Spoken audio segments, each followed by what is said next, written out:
Greetings and welcome back to Brick and Lantern. I hope you're all doing well and as excited as I am today because we have something that I've been waiting for a long time.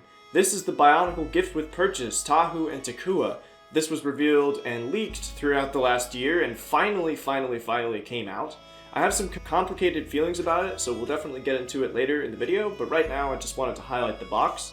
I love how faithful the original box is compared to this one. I mean, the colors are very the same. Obviously, they don't have those canisters anymore like they used to back in 2001, but it's really cool to just see the LEGO group coming back and saying, alright, let's take some cues from the original packaging design and see how closely we can match it with the old packages. My history with Bionicle is a little strained. I was not old enough to see it originally come out. I admittedly, sorry Bionicle fans, I was actually not born when the original came out. So I came into Bionicle around the Stars and Glatoran days, which is right at the end of the theme. My appreciation for Bionicle is a little more historical, and I really like that they're coming back to this set and to these ideas in this world and saying, okay, well, let's give the fans something, even if it's not what they had originally intended. And I think you can see that that love is present in the set. I mean, even just look at the instruction manual. They give an extra page or two just talking about, yeah, this is really important to the Bionicle designers, this is really important to the LEGO group, and some small nods have been given throughout the years. I know just recently there was a lot of uproar, I say recently, like in the last year, there was a lot of discussion about Bionicle not getting its due, and so it's nice that somehow they are kind of getting their due. This build, it takes place in a couple of parts. It has a fair amount of pieces, I think 200 pieces for what comes out to $17, I believe, if you buy it retail, if we could buy it retail, and we'll definitely get into that a little more.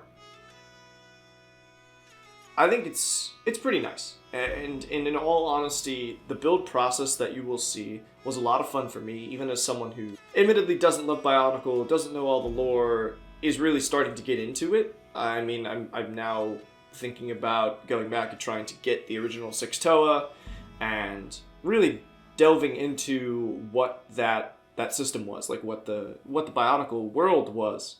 But this is a really great, I think, entry point or historical item in terms of the way that I think about LEGO builds, which is, yeah, you know, it's not exactly the most faithful, you know, there's no ball joints, there's nothing like that, but they're still managing to replicate these things through system, and I think that if I were a Bionicle fan, I would just be happy that we were getting something. Of course, if there are any Bionicle fans in the comments, we could debate that or discuss that, but the first thing we're going to do is create Takua. This is one of the little Taraga, from the movie, Mask of Light. Yeah, that's right. I know a little bit. I did some research. And the color balancing and the color changes on Takua is probably one of my favorite parts of the set, is that they're able to make these crazy, wild, different colors, like the extremely bright blue and the yellow and red kind of mesh together in a way that doesn't feel strange, doesn't feel that odd to actually have these things balanced together. The representation of how the old Bionicle heads are molded is really cool. I like the brick build process of building their heads, which you would stick the Kanohi masks on, and having them be so posable was something I had not considered originally. And looking at just how bright this teal piece is and how they actually made a new sloped 2x2 print for the set is really neat, and I think that compared to some of the brick-built models, I know it looks a lot like the Mixels, I know true fans aren't huge on it, but I think that if Bionicle were to come back in a system format, we'd actually have a lot of potential in the sets to see how far the designers could push it, and the amount of system elements we have, I think we could actually see something really cool come out of it. You can see in the back, I have the 90 Years of Play Tahu, another really cool Bionicle build that came out not too long ago. I was able to pick it up with this sale. And speaking of sale, I think it's probably the best idea to get into the gift with purchase phenomena as we're building the base here. So the gift with purchase thing was $100 to get this set, and you got it for free. Now, initially I wasn't planning on getting it, and I admit I'm in a little bit of a privileged position. I got it as part of a large-scale birthday gift, and really was able to buy the items that I had already wanted from the specific lines. As a fan, and as a LEGO fanatic and enjoyer, and really someone who's engaged with the community, I don't think that this gift with purchase focus that the LEGO group is starting to move toward is really sustainable and really a good thing for the consumer. I wish that I could just be able to go and look at the set on the shelf and say, okay, it's $17, whatever, and pick it up, and then put it in my bag and walk out, instead of being like, okay, this is $100, it comes with these very specific sets, which were the LEGO original themes.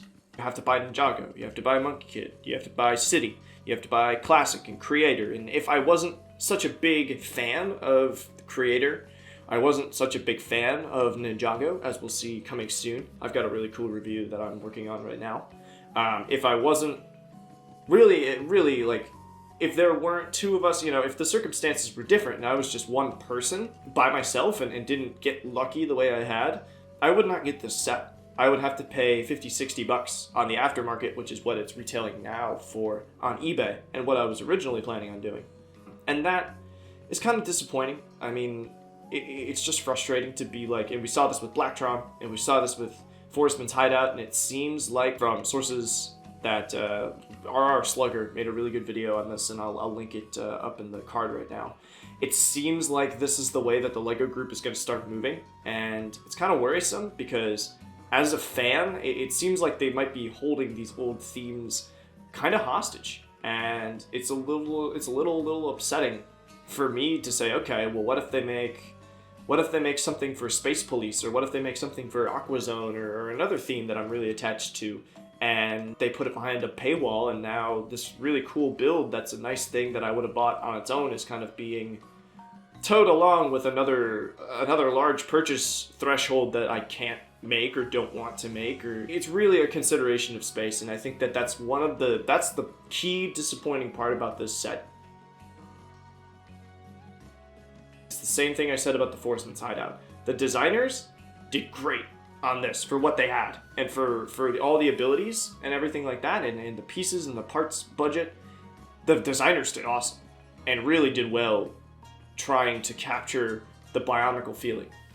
But it's the marketing people and the executives who are holding this behind a paywall that's starting to bum me out. And I really hope that this doesn't continue, or we're able to buy these.